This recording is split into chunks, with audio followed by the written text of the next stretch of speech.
Well, I just want to say that you all look very well rested this morning. And I'm going to remember that in March or whenever it is that things go the other way. Good morning and welcome. Welcome to worship here at First Unitarian Universalist Society of San Francisco. I am blessed to be up on the chancel this morning with Santana Gonzalez Gomez, our worship associate, and everyone who made worship possible today. If this is your first time joining us, either here or on live stream, a special welcome. It's great to have you with us. There are visitor cards, connections cards, in the pew in front of you, or if you're online, linked through the online portal so that you can sign up to get our weekly email newsletter and the link to the online service and order of worship on Friday. So welcome to everybody. And I did want to make a special outreach today because we have folks right now from the congregation that I know of who are in Arizona, Reno, Georgia. And so I want you to turn around where the green light is and wave to them if they're joining us this morning, that we are with them in spirit and so grateful for their work and for everybody here who's done work to support a healthy democratic process in this election. I've gotten word and photographs, and it's been fun to see what people are up to. I want to make a special farewell announcement this morning to Andy Kessler. Andy, would you please stand so everybody who doesn't see you or hasn't seen you recently can.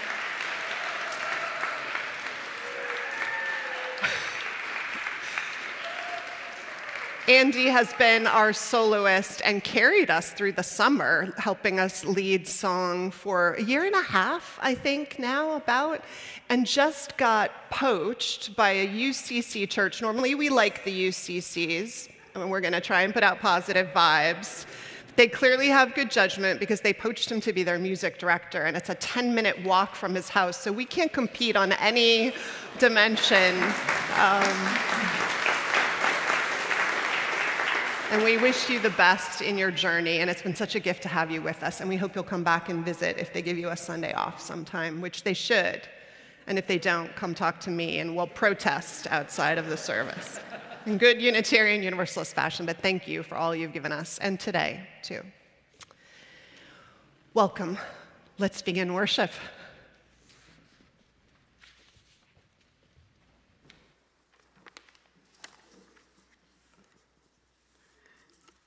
Please join in the chalice lighting. The words are in your order of service. For those of you at home, feel free to light your own candle or chalice as we light one here. We light this chalice for the light of truth, the warmth of love, and the fire of commitment. We light this symbol of our faith as we gather together.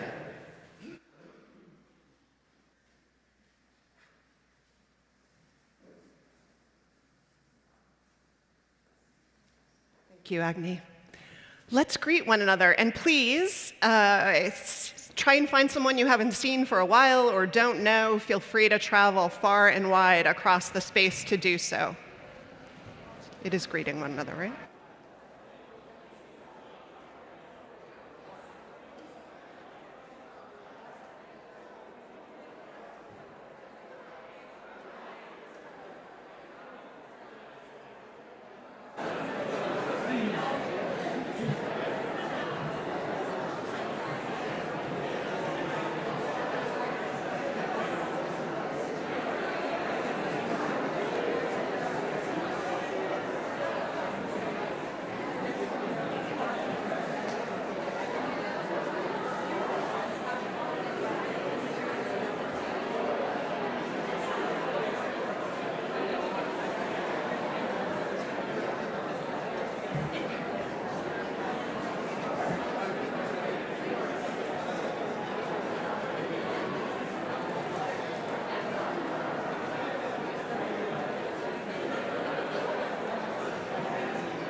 such a cheery song, but it's not the one we're about to sing. Actually, remain seated for this beginning, because I feel like I need to teach the song a little bit before we try our hand at it. So if you could all turn in your teal hymnals to hymn 1023. A few words about this. It's a round. Today we won't do it as a round, if that's okay. We're just going to sing it phrase by phrase, get used to the tune. We sung it before, but I'm not sure it's sticking in the minds, in the consciousness of our congregation so much. So I think I will go through it phrase by phrase, and then we'll try kind of a call and response, and then we'll sing it through a couple of times today, if that's okay. We will be sharing this hymn for the month of November. A word about the words, I just looked it up because it was kind of curious. When it says, came from the Women of Greenham Common Peace Occupation in England, 1983. It's the early years of this anti-war protest group in England that lasted from 82 through 2000, and it was originally motivated by the arrival of cruise missiles at an Air Force base there. And the words, of course, suggest a different way of affecting change, of working with people you disagree with. So we will sing this. The tune precedes it, of course, and it goes like this. I'll sing the phrase, each phrase, and then we'll just sing it back to me twice, and then we'll get comfortable with each one. Building bridges between our divisions. Try that. Building bridges between our divisions. Try it again. Building bridges between our divisions. Right, and that beat continues the whole round, of course. The second phrase, I reach out to you, will you reach out to me? I reach out to you, will you reach out to me? Once more. I reach out to you, will you reach out to me? With all of our voices and all of our visions, with all of our voices and all our divisions, with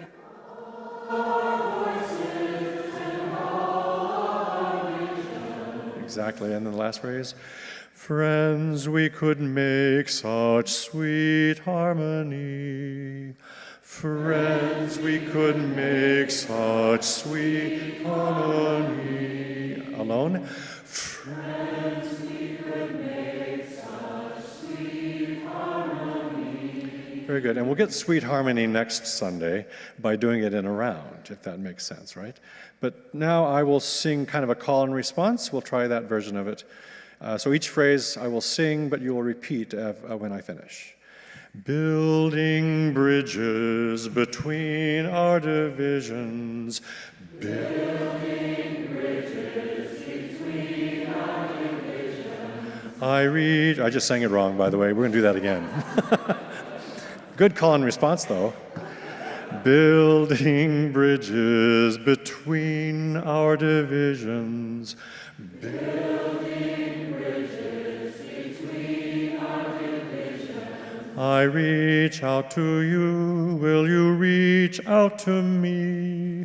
I reach out to you, will you reach out to me? With all of our voices and all of our visions, with all of our voices and all of our visions, friends, we could make such sweet harmony. Friends, we could make such sweet harmony. Beautiful, beautiful.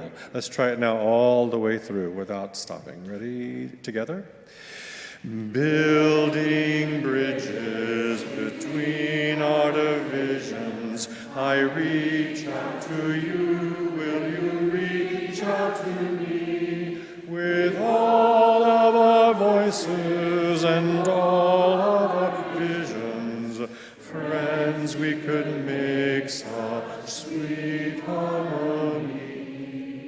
beautiful. Keep that right here. Thank you very much.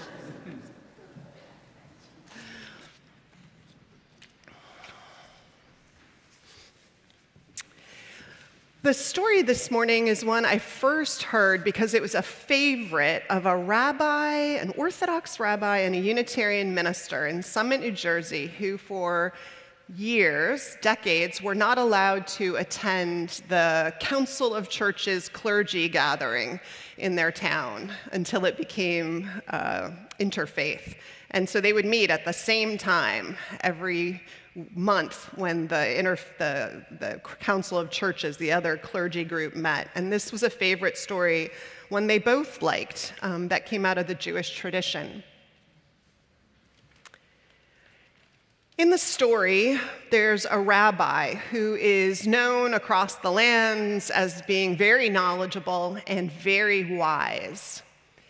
And one day, while walking through town, he encounters a person who it turns out, he will later discover, is bent on discrediting the rabbi in a kind of cynical desire to prove the rabbi not nearly what his reputation has said he is. So the person approaches the rabbi in a crowd of people, well-timed, and says to the rabbi, "Rabbi, I have a bird in my hands, and there's a feather that the rabbi can see, but not much of the bird. I have a bird in my hands. Tell me, you are known to be so wise and so knowledgeable. Is the bird alive, or is it dead?" And in that moment, the rabbi has a clear sense of what's going on. The sense that if he says that the bird is dead, that the person will open their hands and a bird will take flight. And if he says that the bird is alive, that the person will crush it and hold it forward. And so the rabbi stands and thinks. And he decides to say the only thing that will be true no matter what. He says, "What I know is true is that you hold the bird's life in your hands." And in one moment, the rabbi reminds the person in front of them, in a cynical moment, of what's true for them, and everyone in the crowd, what's true for them also. And it seemed like a good lesson for us all to remember at this moment in time. So that's our story for this morning.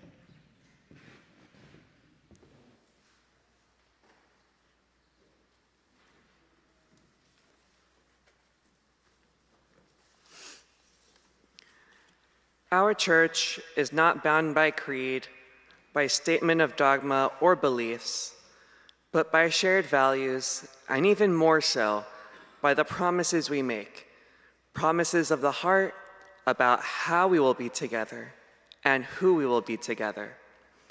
We call such promises a covenant. Let us say together some of the promises we make by reading the covenant printed in your order of service and then singing our doxology together. Love is the spirit of this church, and service is its prayer. This is our great covenant, to dwell together in peace, to seek the truth in freedom, and to help one another.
Lately, I've been thinking about this Bible passage, Psalm chapter 94, verses 16 through 19. It reads, "Who stood up for me against the wicked? Who took my side against the evil workers? If God hadn't been there for me, I never would have made it. The minute I said, 'I'm slipping, I'm falling,' your love, God, took hold and held me fast. When I was upset and beside myself, you calmed me down and cheered me up." I haven't been much of a Bible reader ever since I left the Catholic Church, but some passages, like the one I've just read, have stuck by me and helped me through some tough times. I feel this passage is especially relevant in the current climate, with the upcoming election spelling uncertainty for myself and other marginalized people across the US. My partner Agni and I have been through some rough times this past year, from months-long physical separations and financial troubles to personal conflicts about relationship and attachment styles. No matter how difficult our arguments get, we come out on the other end stronger and with more love for each other than before. In a world that often seems so cold and indifferent, she has shown up for me with the warmth and understanding that I so desperately needed from a partner. And of course, we can't be everything for each other. There are many other people in our lives who keep us afloat in tough times. My parents, our friends, and of course, this church. Every person in our lives has helped us to hold on to our hope for a better future and our belief that people inherently want to do the right thing. The Bible verse I shared earlier mentions God being the person or entity helping us get through tough times. Now, my belief system has changed since leaving Catholicism to what Agni and I like to call Catholic paganism. I believe that God, or more accurately, the gods, show up in our lives in different ways. I believe there's a small piece of the gods in everyone I talk to, the people that guide me, those that comfort me, and stick with me through thick and thin. I believe that the gods keep giving me these slivers of hope through my relationships with people and the good that I myself try to put into the world. That being said, let us all be godly in the coming days. Let us show up for each other, care for each other, and hold space for each other. And to Agni, my beloved, thank you for being the vessel through which the gods show up for me in my everyday life.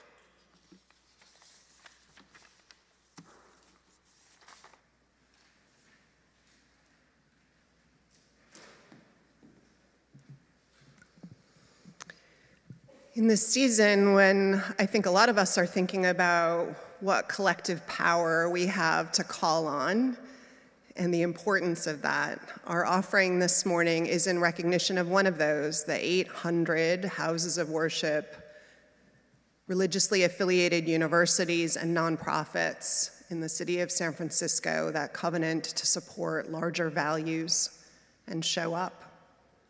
Our offering this morning then will be taken to serve and support the San Francisco Interfaith Council. Thank you in advance for your generosity.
or per le mute stanze sempre la cerco e chiamo con pieno il cor di speranze,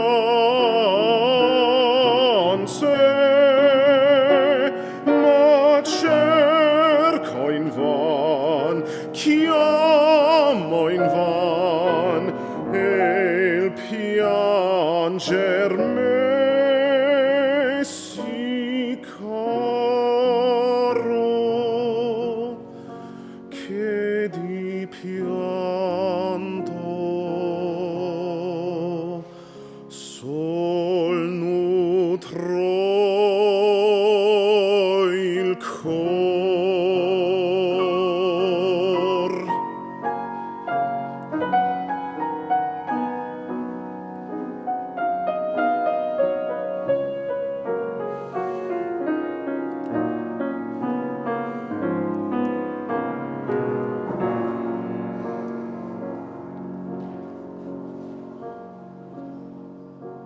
Mi sembra senza lei triste ogni loco.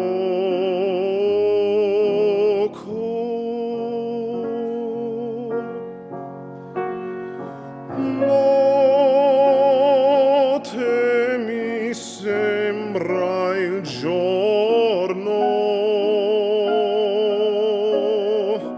mi sembra gelo il fuoco, se pur talvolta spero di darmi ad altra cura. Sol mi tormenta un pensiero,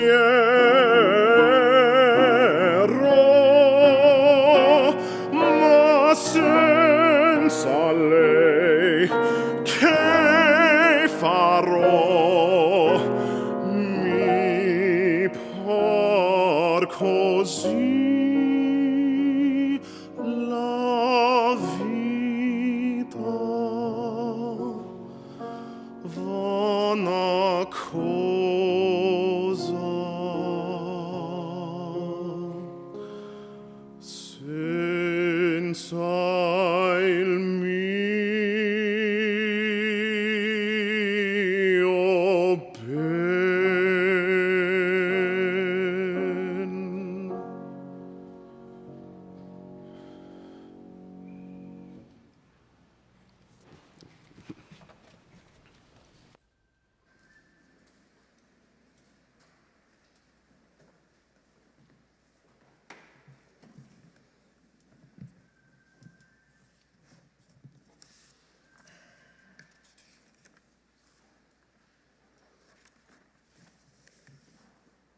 Thank you, Andy. I want to invite us into a time of prayer and meditation, followed by some silence, and then Reiko will carry us out with music.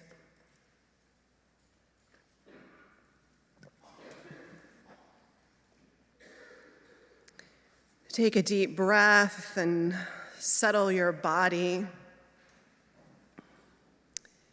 in the pew or the sofa or wherever this moment finds you. As we gather in the quiet of this hour, poised on the edge of one week, tumbling into the other, carried by so much that we are a part of that matters. We pause, we breathe, we pray.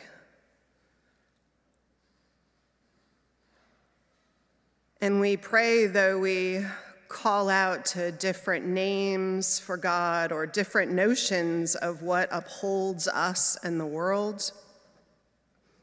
That we are people who call out to vastly different powers in our dark nights of the soul and offer our songs of morning gratitude and hold out our tenderest yearnings like newly hatched birds to vastly different notions of the holy. We gather different and the same, alone and together. In this hour, at the edge of this week, carried by so much we are a part of that matters.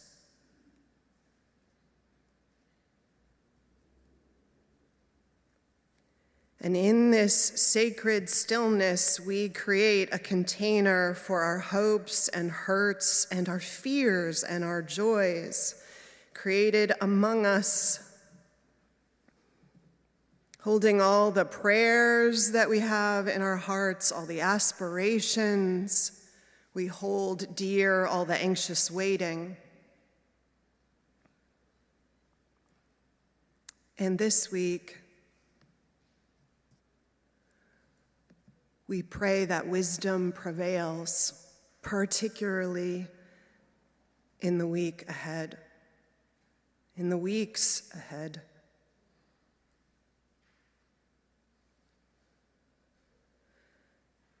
We pray that wisdom prevails all around in the ways we carry out, each of us, the sacred act of translating values into ballots.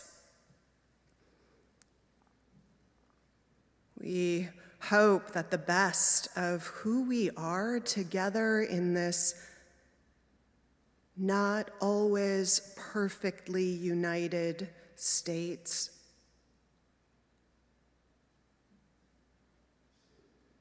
be evident.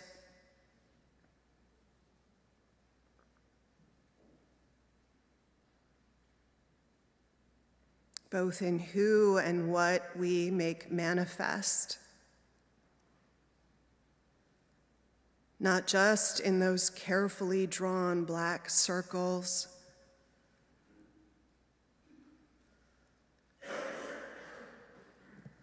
but in how we treat one another during and after this process of steering a mighty ship of state.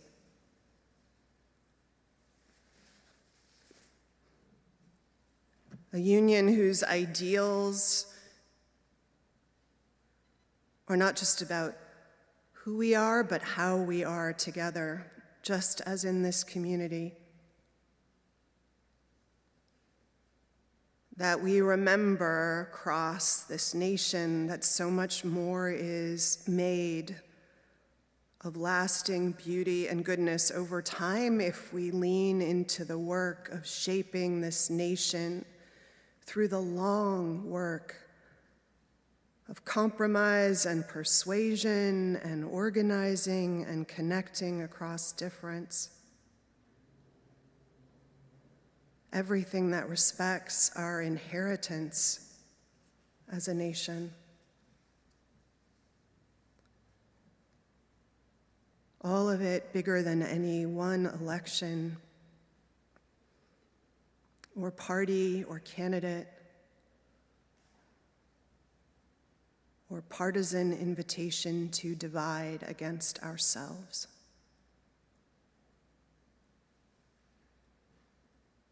May the best of us prevail.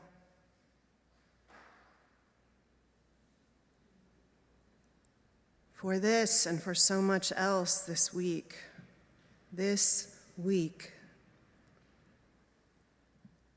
we pray.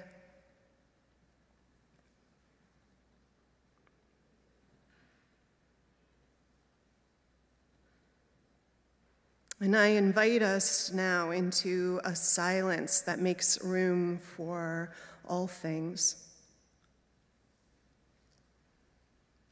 For each of us to be in the silence and with it as our heart and body and spirit invite us to be.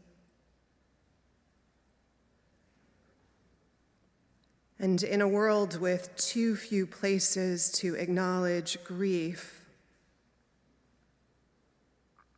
I invite those, if they wish to, who have lost someone they love within the last year to stand or raise a hand or even cross your arms across your chest during this time of silence in witness to that loss.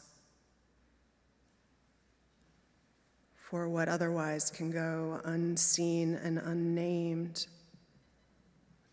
though it's so powerfully important a part of us. And so I invite us into silence.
I don't know how many people know this, but was it Wednesday or Thursday? Wednesday, the choir sang at the Warriors game.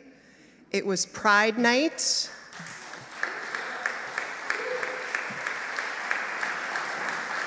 Woohoo! And we had some additional members who sometimes sing with us from the Berkeley choir, so we brought in all of our ringers, and we rocked it, I just want to say. You can see on Facebook, I took a video, and you can see it on our church Facebook page or my own. It is really amazing. People around us were drawing breath, so it's not just proud Vanessa saying that. So, and Akane directed us, which was amazing because Mark was away. Akane did a beautiful job, so please check it out.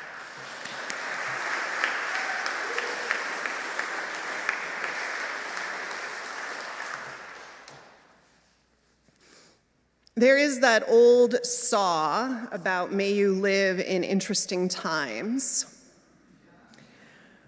But after certainly even just this last week of feeling my insides clench and churn, feeling like I was regularly vibrating at a frequency that made it hard to be present to anything else, I am wondering about the blessing of living in interesting times.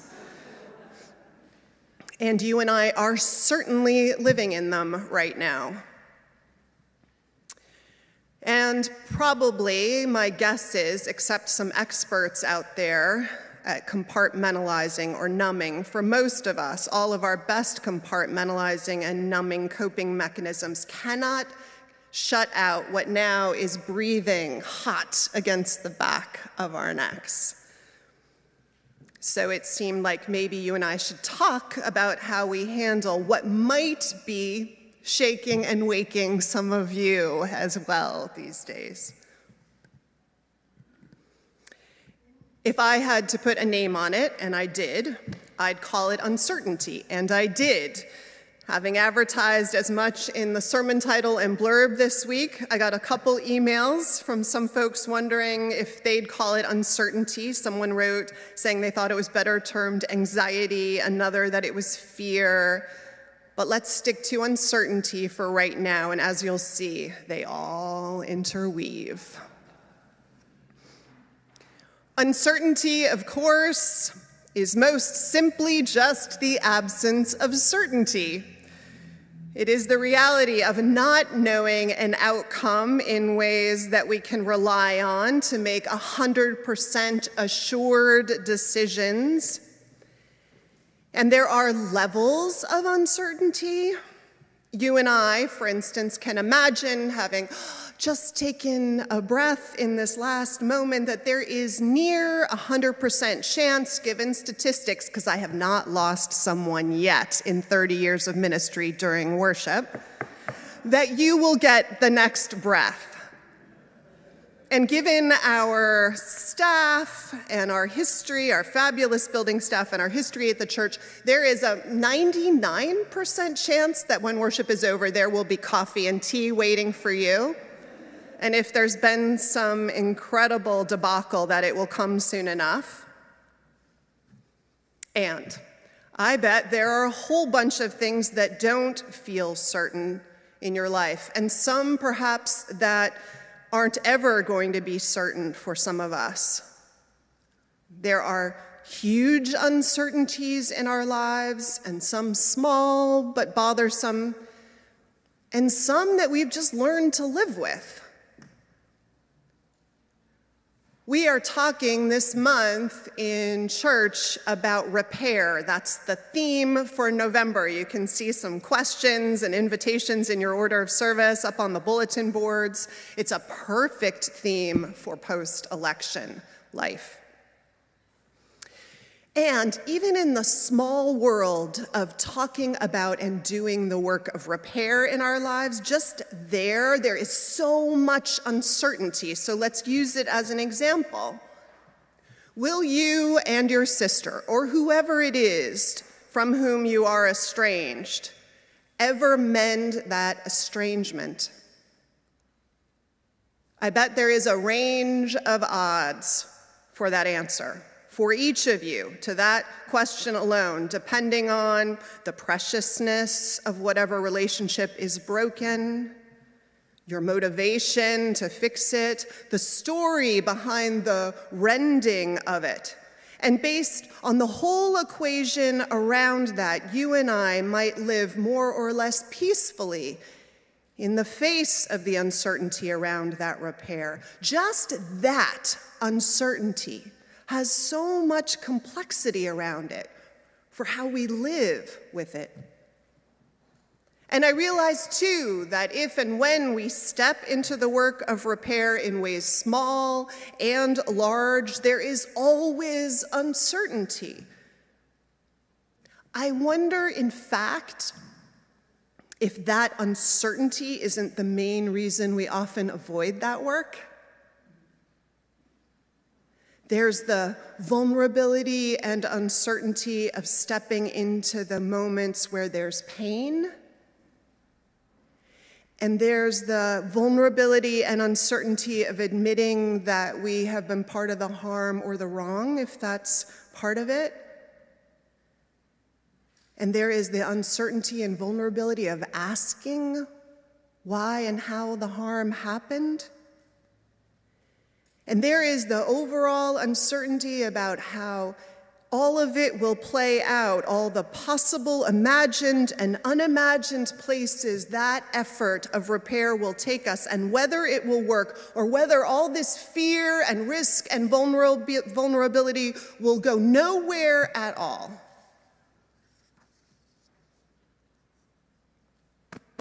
We don't like uncertainty, most of us. As a species, generally.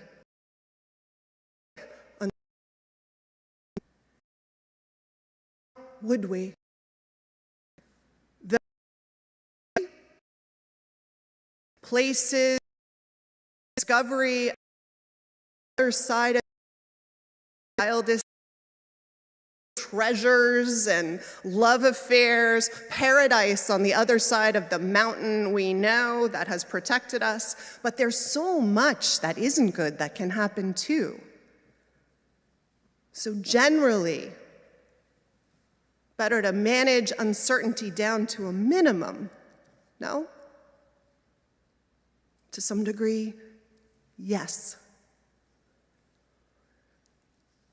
Freud, I am told, thought that things like uncertainty, even small ones, were uncomfortable for us because they connected us back to the ultimate uncertainty, the one we avoided with every defense and defensive strategy our psychic toolbox could dream up. Just like Naomi Shihab Nye, the poet, writes about the sorrow that catches the thread of all sorrows. And uncertainty in our lives, especially one that feels threatening, can recall us to our fundamentally vulnerable and uncertain life. And that is a hard feeling to be put back in touch with. One we fight against feeling, most of us. I remember hearing years ago when I was doing my chaplaincy training that one of the hardest emotions or states for human beings to live with was uncertainty.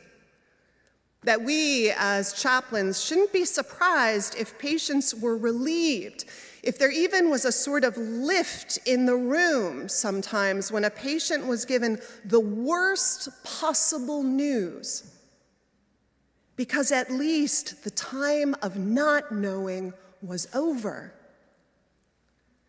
That certainty could trap people, make them feel stripped of agency and powerless, and there was relief in the ability to make choices with knowledge and agency, even if it meant through and over rough landscapes. I wonder how all of this lands for all of you right now. This talk of the landscape of uncertainty and how it lands in our bodies and our spirits. Does it ring true to some of how you might have been feeling the last few weeks, days? Could it describe some of the vibrating inside us? Because, of course, we are swimming in collective uncertainty right now. And in this church, like all houses of worship, we are not allowed to name a party or a candidate for lots of legitimately good reasons. Each of us is called to translate what we believe, our values, into our political choices. And I am a huge fan of drawing a big political tent. And as Santana pointed out, rights and dignities around so many people we love are at risk in this particular election. Our GLBT beloveds, our immigrant siblings, the rights of women to protect and govern their own lives and bodies, our earth, our sacred national inheritance of institutions and bodies of law are all under explicit threat. So that's a big existential uncertainty. What do we do with all that?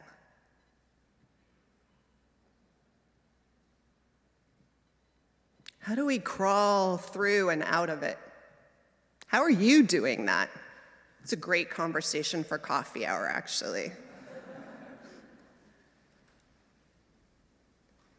Well, here are some things I've gathered this week and this month. First, we remember that actually, we always live in uncertain times and have through time.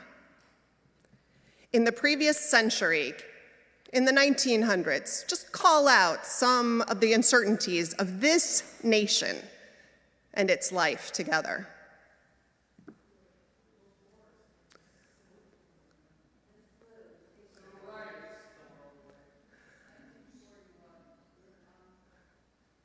I hear a whole bunch of wars, civil rights, 9/11, assassinations of key leaders. What was that one? Someone? Poverty, Y2K, education, AIDS pandemic, Roe v. Wade, Stonewall,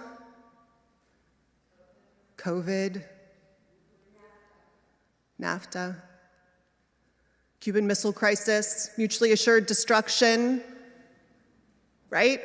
All of this has been part of and there are things, Chinese Exclusion Act, the internment of Japanese Americans, right? All of it, Rodney King, all of these things, Jim Crow, lynchings, the Freedom Riders, all of it has been part of the last 100 or so years of this nation, right? And we have lived as a nation through them, in the face of them. And that doesn't include all of the intimate uncertainties that our ancestors, our parents, and we ourselves have faced and are facing now, right? We have lived in the face of them, we have come through them, not always fully whole, often bearing huge, what do you even call it, psychic wounds from them, but we have come through. So even if we don't like uncertainty, we know it. And we know how to live with it, and we know how to live through it. What else? In these times, we We have the ability to choose ways to keep ourselves grounded and whole as we move through them. And I want to remind us of some of the ones that I gathered up this week. One is, I am reminded that in times of uncertainty and change, we remind ourselves of what endures.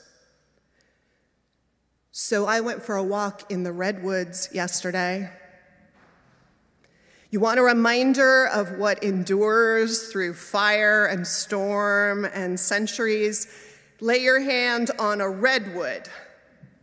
I know the earth needs our care, but that tree, those trees are full of a life force that moves in us too, that endures, and it's good to remember. And as Santana pointed out, we are embedded in a lot of relationships that are part of what endures and holds us, including this church that has held people and a state and a nation through hard times since it was founded, all that we named and more. We have the body of Thomas, I'm sorry, visitors, but you may not have noticed, we have the body of Thomas Starr King, who died, who's here, who only lived 4 years, a warning to all ministers that it could be short, so make good use of it. He's on our property. And if we're still able to pierce the thin veil, as I hope we are, I hope he is capable of blessing us and commanding us through this time. He who kept a state was a huge part of keeping the state of California free from being a slave state. And I remind us, and the baptismal font is hidden, but it was a gift and thanks for raising $1 million to tend to the wounded on both sides of the Civil War as a gesture real and vital of what unity and healing looked like and asked of us, and so much more. And this is part of what we carry with us, what we are holders of, us together, to step into this legacy and its living life and what it asks us to carry forward. What else? Well, this week, I called on 2 members of the church because I had a sense I needed them, and I did. And both of them have seen a whole lot of life and are meaning makers, as so many of you are, which is one of the gifts that we carry with us, to be among lifelong meaning makers. And between them, they named 2 things that are also useful in the face of uncertainty that I want to leave us with. Jeff told me, I'm outing him, that apparently Freud said, and if I get this wrong, it's on me, not on Jeff, because I wasn't taking notes, that there are 2 coping mechanisms, that we have lots of coping mechanisms, but that there are 2 that are the best for healthy responses to existential fear or uncertainty. One of them is altruism. That is to say, doing good works or acts of service, and not even ones related to the issue at hand. And as the other person I spoke to, Helen, said something very similar about right now she was focused on doing intentional acts, good words and good deeds only, putting only that into the world, checking any instincts to be small or angry or retributive and add to that spirit in the world. It struck me it is this kind of everyday resistance against the ugliness we see and that we fear will take root in the world. And it unfreezes us to do what we can to make the world not what we fear. And I thought of it this week as I took a baby salamander off the trail and put it in the sun, away from feet. And as I brought supper to a neighbor who lives currently on the corner just near my house, thinking it wouldn't change the election, but it was living unstuck, or as Gandhi would say, being the change we want to see in the everyday world. And I know I'm not alone in this, in just wanting to plow into the world goodness, It's like a protective shield we put up, a balm. The other big and best coping strategy that Jeff suggested, that Freud endorsed, was one I hadn't expected. I would describe it as playful curiosity in the face of fear. It is a refusal, our refusal, to get anxious in all the ways that can seize us up and shuts down creative problem solving. Jeff is a retired psychiatrist, and he said he used to ask his patients in some of the hardest moments, what about this is really interesting and has unusual possibilities? I love that. It refuses to get stuck in the dead end. It asks where in the world where doors close, if they do, there is a place where fun and learning and life and love and creativity and divinity might show up. And to keep life insistently in this generative flow. And it may actually be the most revolutionary stance we can take in the face of what tries to make us seize up and get small, to be like alchemists in this world. Whenever we have uncertainty in our hands or fear or ugliness, to turn it all around and say, ooh, let's just see. What could we make of this? Let's have some fun here.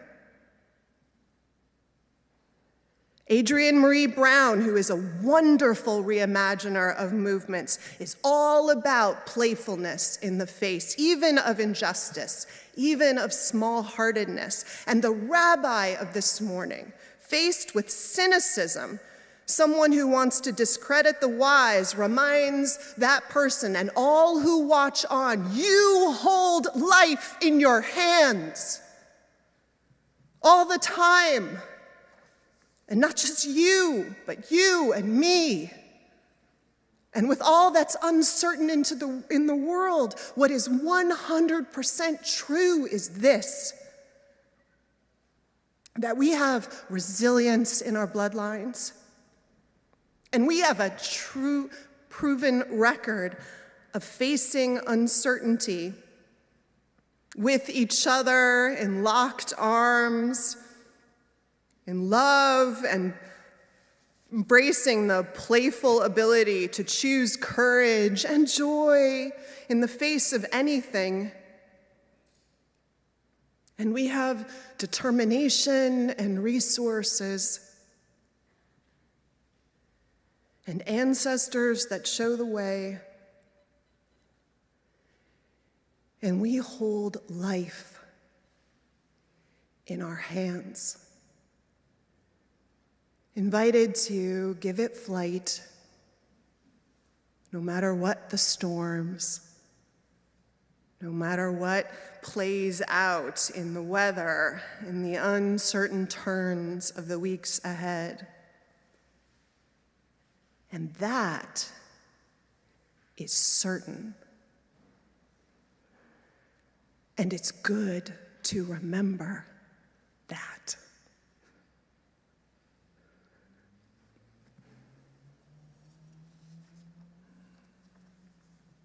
I invite us to sing another one of the national anthems of this nation. Hymn number 149 in your gray hymnal. I would invite you to rise as you're able in body or spirit to sing, lift every voice and sing.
A few invitations to all of you. You can be seated if you want to. Worship ends, but the life of living our values and connecting and serving continues, of course. I want to be grounded in gratitude, which is one of our practices, one that keeps us resilient. 2 weeks ago, we had a spectacularly joyful event of our auction. We raised $54,000 gross. Woo! 10,000 of that went to send people to Arizona, where they are right now, getting out the vote. Yesterday, they sent pictures of a group of Latino students that they were working with, high school, it looked like students, which they said was a ton of fun, and they're out knocking on doors. And the rest of it went to support our internship and also just the general life of this congregation, and it was so much fun. So Cheryl Diener, and is Gino here? Can you rise, Cheryl? Was our co-chair.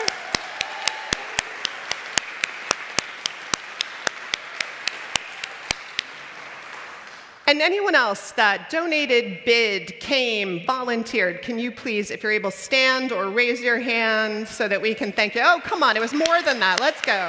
Woo! Thank you all. Thanks to everyone who made it a success. This week, just to remind people, if you do not want to be alone watching the election play out, you can come to church.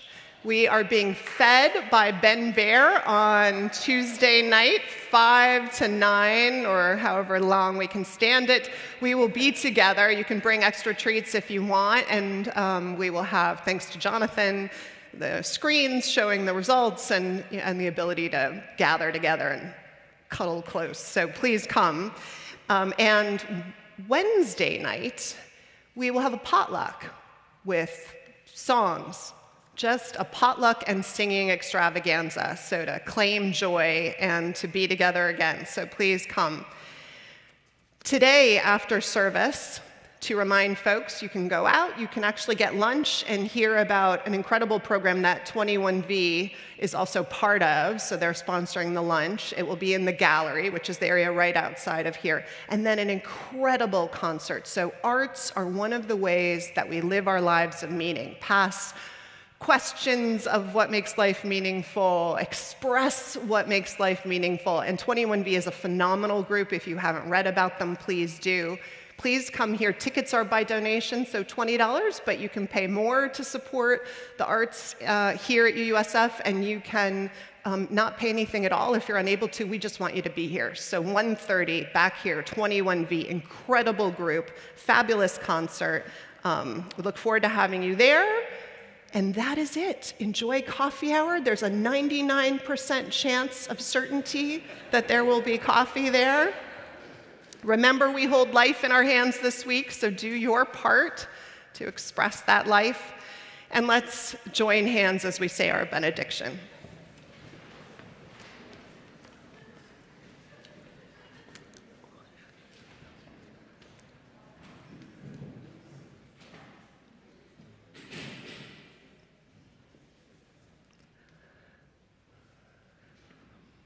I love all the reaching across the aisle, I just want to say, if you know what I'm saying.